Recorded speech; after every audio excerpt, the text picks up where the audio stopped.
qu'est-ce qu'une classe? Une classe, c'est un lieu. On parle de salle de classe, mais assez facilement, on va dire aussi la classe. C'est un groupe d'élèves, la classe de 6e 5. C'est un enseignement. On va faire classe de français, de maths, etc. Et c'est même un temps, hein, un découpage du temps. Et tout cela va ensemble. Et c'est pour ça qu'il est très difficile, pas impossible, mais très difficile de remettre en cause le modèle classe comme lieu d'apprentissage.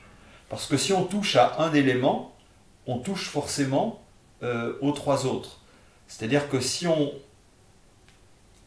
supprime, par exemple, je vais aller tout de suite au plus radical, hein, si on supprime la salle de classe, on supprime le groupe classe, qui est un des objets, une des structures majeures des établissements scolaires.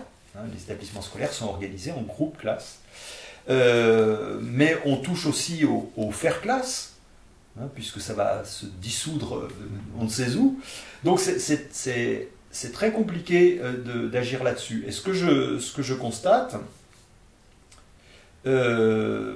c'est que non pas dans toutes, mais dans la plupart des réflexions actuelles sur les espaces d'apprentissage, on a une résistance, et pourquoi pas, hein, c'est peut-être légitime et intéressant, mais on a une résistance du modèle classe. C'est-à-dire qu'on a beaucoup de mal, en France en particulier, à imaginer des établissements scolaires qui ne soient pas des alignements et des empilements de classes. Et là aussi,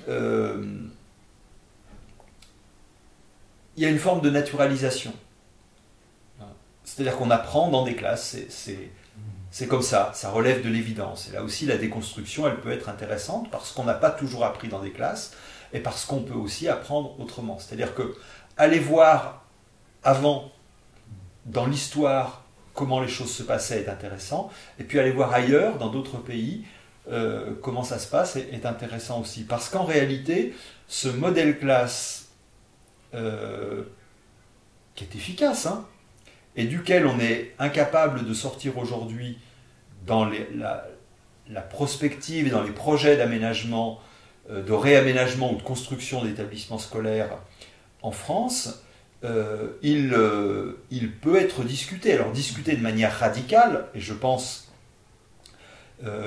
là au modèle architectural qui a été développé dans une école assez célèbre à Stockholm qui s'appelle Vitra School Telefonplan. L'idée de Vitra School Telefonplan, c'est de ne pas avoir de classe, mais d'avoir un certain nombre de lieux adaptés à des types et à des temps d'apprentissage.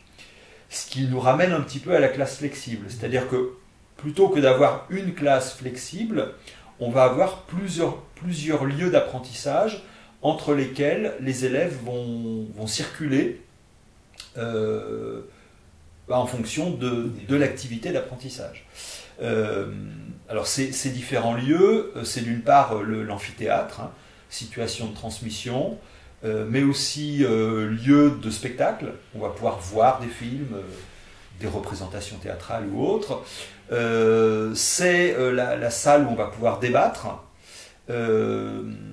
C'est le lieu où on va pouvoir faire des expériences en physique, en chimie, en sciences de la vie et de la terre. C'est le lieu où on va pouvoir travailler tout seul. Question de l'intimité, peut-être qu'on y reviendra, en tout cas j'aimerais qu'on y revienne.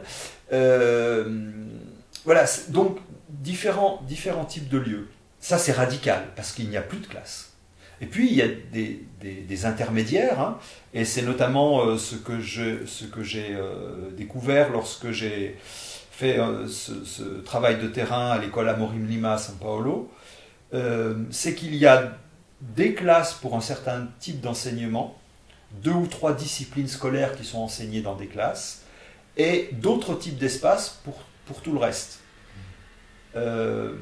Mais ça a un impact fort sur toute toute l'organisation de l'établissement scolaire, puisque si on a d'autres types d'espaces, ça veut dire aussi que pour une partie du temps, voire la plupart du temps, on ne sera pas dans un dispositif où on a un enseignant avec un groupe pour une matière.